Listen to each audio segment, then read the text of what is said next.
नमस्कार दोस्तों। आज की कहानी है झांकी। प्रेमचंद रचित झांकी। कई दिनों से घर में कलह मचा हुआ था।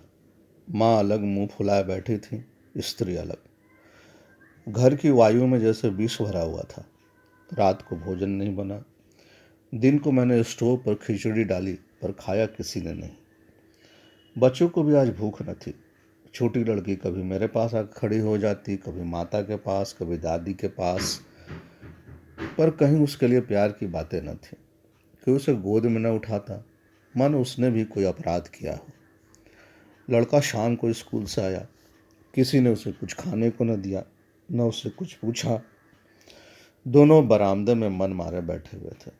शायद सोच रहे थे, घर में आज क्यों लोगों के हृदय उनसे इतने फिर गए हैं। भाई बहन दिन में कितने ही बार लड़ते हैं, रोना पीटना भी कई बार हो जाता है, पर ऐसा कभी नहीं होता कि घर में खाना न पके या कोई किसी से बोले नहीं। ये कैसा झगड़ा है कि 24 घंटे गुजर जाने पर भी शांत नहीं होता। यह शायद उनकी समझ में न आता था। झगड़े की जड़ कुछ न थी। अम्मा ने अब मेरी बहन के घर तीज भेजने के लिए जिन सामानों की सूची लिखाई, वो पत्नी जी को घर की स्थिति देखते हुए कुछ अधिक मालूम हुई। अम्मा खुद समझदार है। उन्होंने थोड़ी बहुत काट छांट कर दी थी, लेकिन पत्नी जी के विचार में और काट छांट होना चाहिए था। 5 साड़ियों की जगह 3 रहे तो क्या बुराई है। खिलौने इतने क्या होंगे, इतनी मिठाइयों की क्या जरूरत है। उनका कहना था कि जब रोजगार में कुछ मिलता नहीं तो दैनिक कार्यों में खींचातानी करनी पड़ती है। दूध घी के बजट में तकलीफ हो गई तो फिर तीज में क्यों इतनी उदारता की जाए। पहले घर में दिया जला के तब मस्जिद में जलाते हैं। ये नहीं कि मस्जिद में तो जला दें और घर अंधेरा में पड़ा रहे। इस बात पर सास बहू में तकरार हो गई, फिर साखें फूट निकली। बात कहाँ कहाँ से जा पहुंची, गड़े हुए मुर्दे उखाड़े गए। अंत्योक्तियों की बारी आई, व्यंग का दौर शुरू हुआ और मौनालंकार पर समाप्त हो गया। मैं बड़े संकट में था। अगर अम्मा की तरफ से कुछ कहता हूं तो पत्नी जी रोना धोना शुरू करती हैं, अपने नसीबों को कोसने लगती हैं। पत्नी की सीधी बात कहता हूं तो जन मुरीद को उपाधि मिलती है। इसीलिए बारी बारी से दोनों पक्षों का समर्थन करता जाता था, पर स्वार्थवश मेरी सहानुभूति पत्नी के साथ ही थी। मेरे सिनेमा का बजट इस साल भर में बिल्कुल गायब हो गया था। पान पत्ते के खर्च में भी कमी करनी पड़ती थी। बाजार की सैर बंद हो गई थी। खुलकर तो अम्मा से कुछ न कह सकता था, पर दिल में समझ रहा था कि ज्यादती इन्हीं की है। दुकान का यह हाल है कि कभी कभी बोहनी भी नहीं होती, आसामियों से टका वसूला नहीं होता, तो इन पुरानी लकीरों को पीट कर क्यों अपनी जान संकट में डाली जाए। बार बार गृहस्थी के जंजाल में तबीयत झुंझलाती थी। घर में तो 3 तो प्राणी हैं और उसमें भी प्रेम भाव नहीं। ऐसी गृहस्थी में आग लगा देनी चाहिए। कभी कभी तो ऐसी सनक सवार हो जाती थी कि सबको छोड़ छाड़ कर कहीं भाग जाऊं। अब अपने सिर पड़ेगी तब इनको होश आएगा, तब मालूम होगा कि गृहस्थी कैसे चलती है। क्या जानता था कि यह विपत्ति झेलनी पड़ेगी, नहीं तो विवाह का नाम ही नहीं लेता। तरह तरह के कुत्सित भाव मन में आ रहे थे। कोई बात नहीं, अम्मा मुझे परेशान करना चाहती हैं। बहू उनके पाँव नहीं दबाती, उनके सिर में तेल नहीं डालती, तो इसमें मेरा क्या दोष। मैंने उसे मना तो नहीं किया ना। मुझे तो सच्चा आनंद होता यदि सास बहू में इतना प्रेम हो जाए, लेकिन यह मेरे बस की बात तो नहीं थी कि दोनों में प्रेम डाल दूं। अगर अम्मा ने अपने सास की साड़ी धोई है, उनके पांव दबाए हैं, उनकी घुड़कियां खाई हैं, तो आज वो पुराना हिसाब बहू से क्यों चुकाना चाहती हैं। उन्हें क्यों नहीं दिखाई देता कि अब समय बदल गया है। बहुएं अब भयवश सास की गुलामी नहीं करती।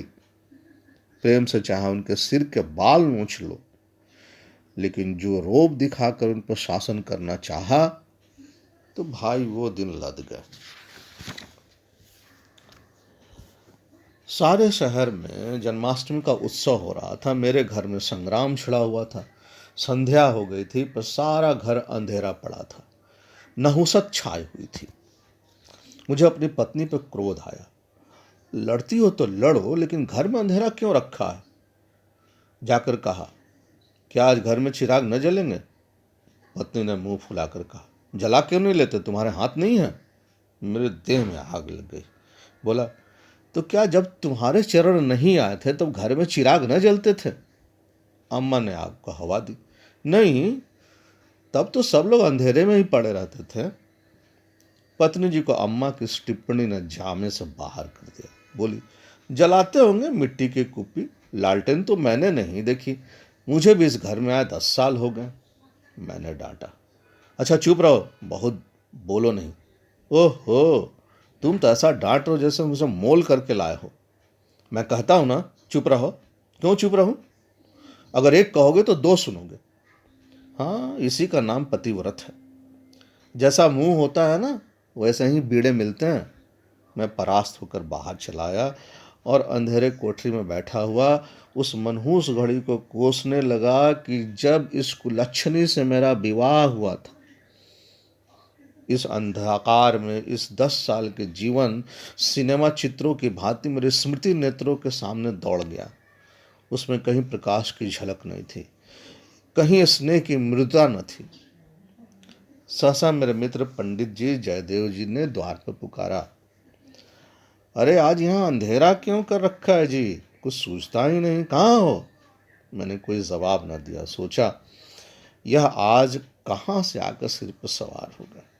जयदेव ने फिर पुकारा, अरे कहाँ हो भाई, बोलते क्यों नहीं? कोई घर में है या नहीं? कहीं से कोई जवाब न मिला। जयदेव ने द्वार को इतने जोर से झंझोड़ा कि मुझे भय हुआ कि कहीं दरवाजा चौखट बाजू समेत गिर न पड़े। फिर भी मैं बोला नहीं। उनका आना खल रहा था। जयदेव चले गए। मैंने आराम की सांस ली। बारे शैतान टला, नहीं तो घंटों सिर खाता है।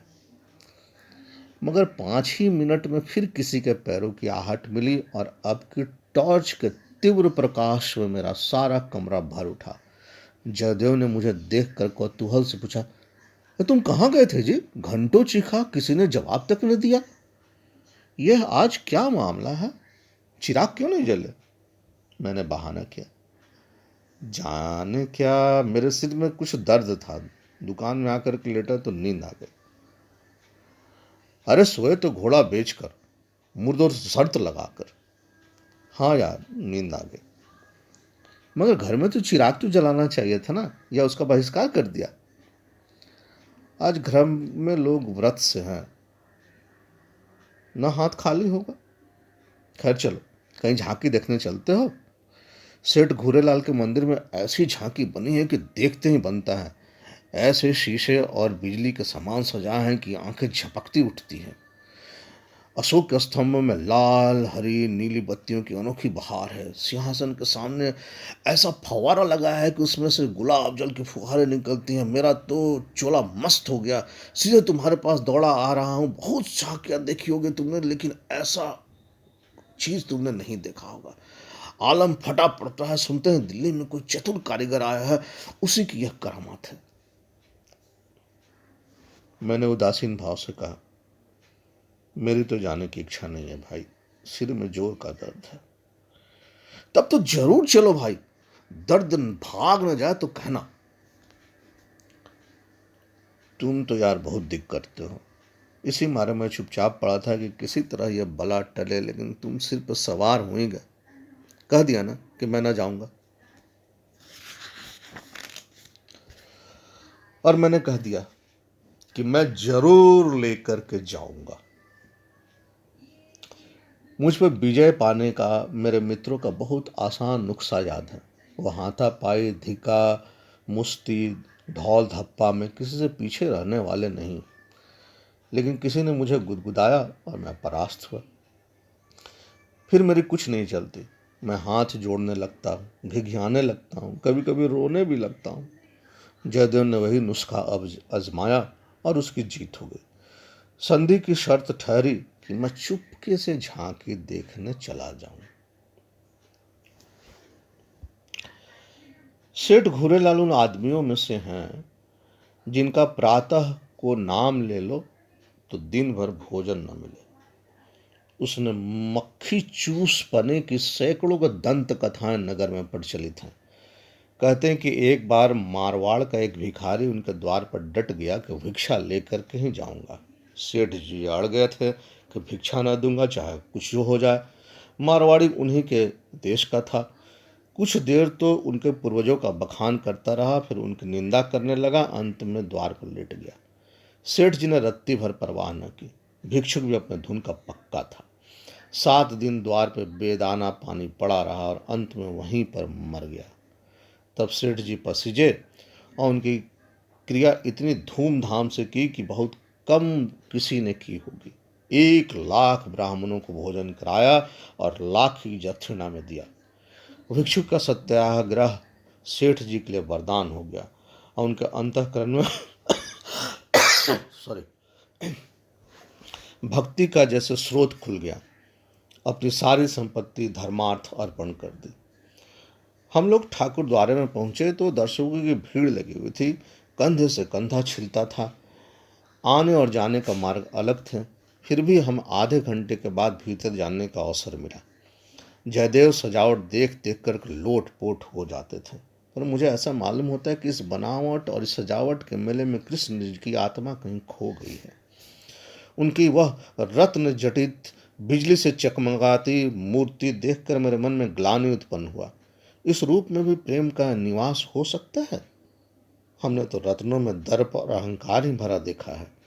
मुझे उस वक्त यह याद न रही कि एक करोड़पति सेठ का मंदिर है और धनी मनुष्य धन में लौटने वाले ईश्वर की ही कल्पना कर सकता है। धनी ईश्वर में ही उनकी श्रद्धा हो सकती है। जिसके पास धन नहीं वह उनके दया का पात्र हो सकता है, श्रद्धा का कदापि नहीं। मंदिर में जयदेव को सभी जानते हैं। उन्हें तो सभी जगह सभी जानते हैं। मनुष्य आंगन में संगीत मंडली बैठी हुई थी। केलकर जी अपने गंधर्व विद्यालय के कई शिष्यों के साथ तंबूरा लिए बैठे थे।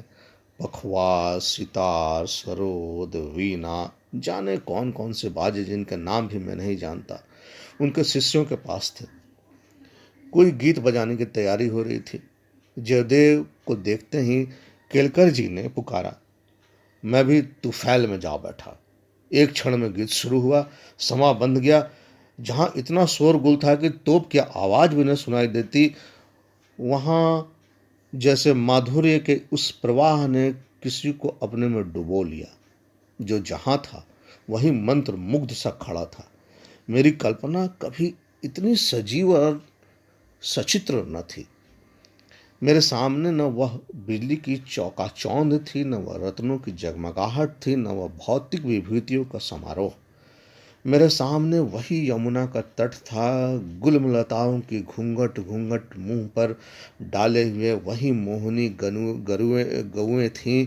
वही गोपियों की जल क्रीड़ा, वही वंशी की मधुर ध्वनि, वही शीतल चांदनी और वही प्यारा नंद किशोर, जिसकी मुख छवि में प्रेम और वात्सल्य की ज्योति थी, जिसके दर्शनों से ही हृदय निर्मल हो जाते थे।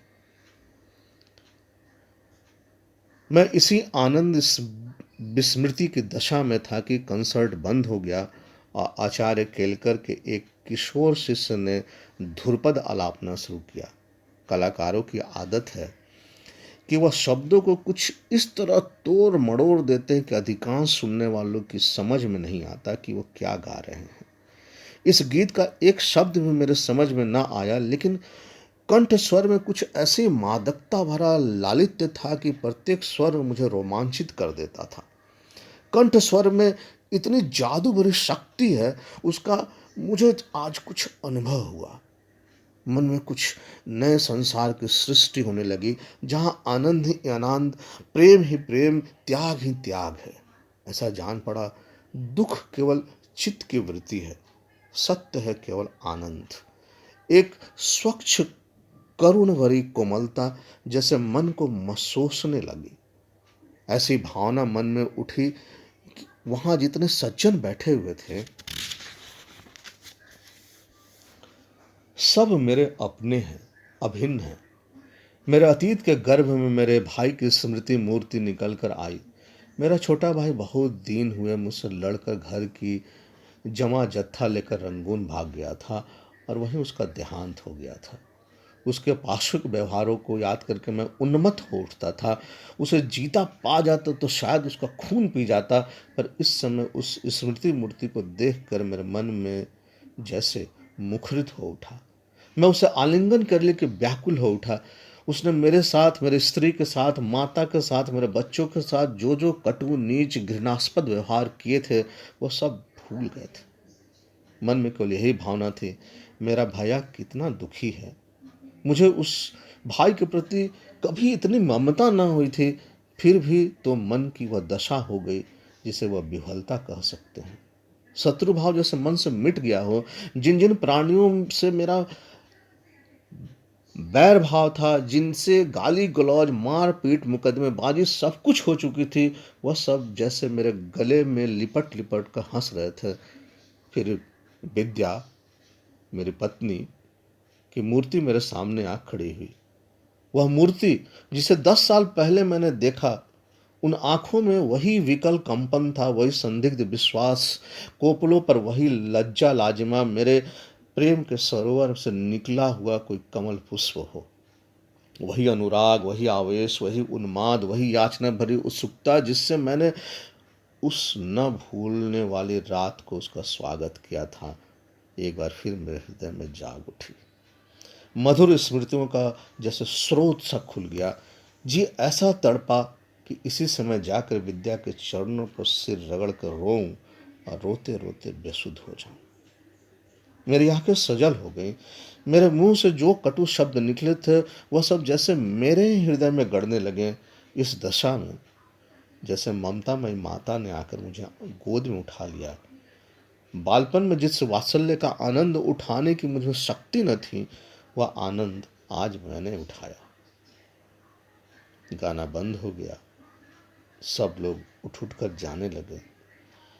मैं कल्पना सागर में ही डूबा बैठा रहा।